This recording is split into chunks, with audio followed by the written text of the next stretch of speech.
Greetings in the precious name of Jesus Christ. यीशु मसीह के कीमती नाम में मैं आप सभी का अभिवादन करता हूँ। Welcome to this Hindi Sunday service of Events and Ministries. और मैं आप सभी का इस हिंदी संडे सर्विस जो इवेंचुअल मिनिस्ट्री की तरफ से आप सबका स्वागत करता हूँ। For today's meditation, let us turn to the book of Hebrews, chapter 13, verse 5. और आज के लिए हम देखेंगे इब्रानियों की किताब उसका 13 अध्याय उसका 5वां वचन। Let your way of life be without the love of money, being satisfied with the things which are at hand. For he himself has said, I shall by no means give you up, neither by any means shall I abandon you. तुम्हारा स्वभाव लोभ रहित हो और जो तुम्हारे पास है उसी पर संतोष करो, क्योंकि उसने आप ही कहा है, मैं तुझे कभी ना छोड़ूंगा और ना कभी तुझे त्यागूंगा। Surely, money lovers cannot enter into the reality of church life. और जो लोग जो धनी होते हैं वो लोग जो सच में जो जो एक चर्च का जीवन होता है उसमें प्रवेश नहीं कर सकते। We should always be satisfied with what we have so that we cannot be distracted from the spiritual life by Satan. और हमारे पास जो कुछ भी है हमें उसमें संतुष्ट रहना चाहिए, संतोष करना चाहिए। अगर हम ऐसा नहीं करेंगे तो हम जो शैतान है उसकी तरफ जो हमें वो डिस्ट्रैक्ट कर देगा। We should be content and at peace that we may be kept fully in the enjoyment of Jesus Christ. और हमें जो है कि जो कुछ भी हमारे पास है उसे हमें हमें संतुष्ट रहना है, ताकि परमेश्वर ने जो जो खुशी जो आनंद हमें दिया है हम उस आनंद का पूरी भरपूरी से उसका आनंद उठा सके। Covetousness is the reason for discontent. और ये जो लालच होता है वही मेन रीजन है, वही कारण है कि हम संतुष्ट नहीं रह पाते। But greed and contentment are state of the heart. लेकिन ये जो लालच है, ये जो ग्रीड है, ये हृदय की एक अवस्था है। Paul had learned to be content in whatever state he was. और पौलुस ने सीखा था कि वो किसी भी परिस्थिति में वो संतुष्ट रह सकता है। He was instructed both to be full and to be hungry, both to abound and to suffer need. और पौलुस को जो है ये आज्ञा दिया गया था कि वह भरपूर हो या भूखा हो या फिर समृद्ध हो या आवश्यकताओं का सामना भी करे। Bible commands those who are rich in the present world not to be arrogant, nor to put their hope in wealth, which is so uncertain, but to put their hope in God, who richly provides us with everything for our enjoyment. और Bible बताती है कि जो अभी वर्तमान समय में जो लोग धनी हैं वो इतना अपने आप में घमंड ना करें कि उनके पास बहुत सारा पैसा है, क्योंकि ये बहुत ही अस्थाई धन है। उन्हें अपने धन पे नहीं बल्कि परमेश्वर पे अपना मन लगाना चाहिए, जो बहुतायत से जो शांति हमें देता है। We often crave for everything we don't have while we overlook the blessings right in front of us.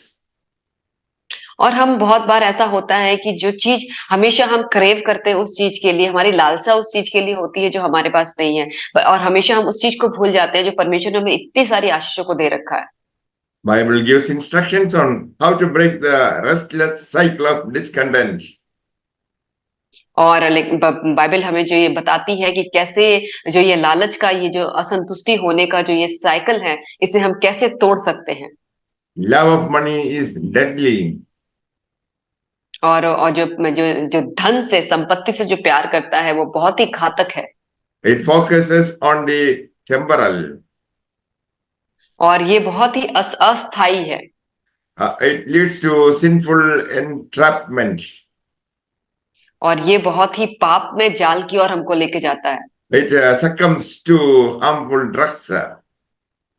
और ये हमें जो है कि ये जो खतरनाक जो इतने भी जो ड्रग्स होते हैं उसमें हमें लेके जाता है। It exposes to eternal judgments. और ये हमें अनंत जो न्याय है उसकी तरफ लेके जाता है। How much better to love God with all your heart, soul, mind, and strength. और लेकिन ये कितना ही अच्छा है कि परमेश्वर कहता है कि तुम अपने प्रभु परमेश्वर से पूरे अपने मन से, पूरे अपने हृदय से और पूरे अपने अपने स्ट्रेंथ से तुम उससे प्यार करो Be content with riches of Christ. और आप जो परमेश्वर में जो धन है उसमें आप संतुष्ट रहें। Jesus illustrated the danger of covetousness in the parable of the rich fool. और परमेश्वर ने एक एक दृष्टांत को बताया जिसमें एक जो धनी मूर्ख है उसके बारे में बताया। A farmer received a bumper crop and he decided to pull down his barns and to build new, bigger barns. और एक जो किसान था उसको बहुत सारे फसल हुई और उसने ये सोचा कि मैं अपने बाड़े को तोड़ के और एक बड़ा सा नया बाड़ा को बनाऊंगा। He wanted to live comfortably till the end of his life. और वो अपने अपने आप को बहुत ही संतुष्ट, बहुत ही कंफर्टेबल, बहुत ही आरामदायक वो जीवन को जीना चाहता था अपने पूरे जीवन भर। His decision was motivated by selfish heart, lust after money and pleasure.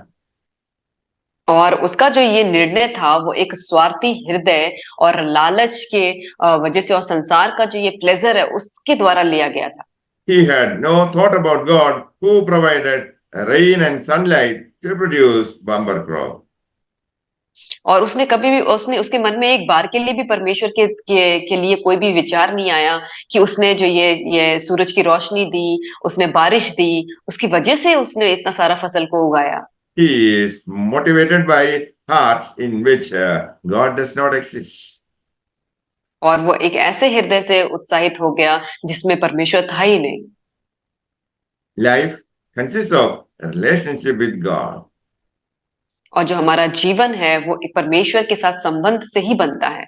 What you have received is from God.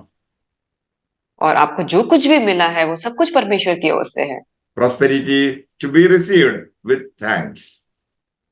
और जो समृद्धि है वो परमेश्वर को धन्यवाद करके हमें ग्रहण होती है। God called him fool. Thou fool, your life would be required of you that night. और तब परमेश्वर ने उस धनी व्यक्ति से कहा कि तू मूर्ख है क्योंकि तेरी जो जान जो है वो आज रात में ही मैं ले लूं। Jesus won against idolatry of money and wealth. और परमेश्वर जो है जब हम जो धन और संपत्ति को जो मूर्ति पूजा की तरह मानते हैं उसके खिलाफ में उसने कहा। If there is godliness, there is contentment.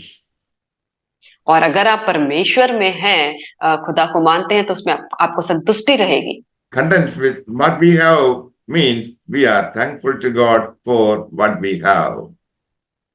और संतोष का मतलब ये होता है कि आप उन सब चीजों में परमेश्वर के धन्यवादी हैं कि जो परमेश्वर ने आपको जो कुछ भी दिया है। That is the true gain of godliness.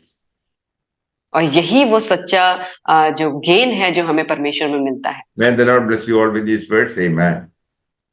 परमेश्वर आप सबको इन वचनों के द्वारा आशीष करे। आमीन।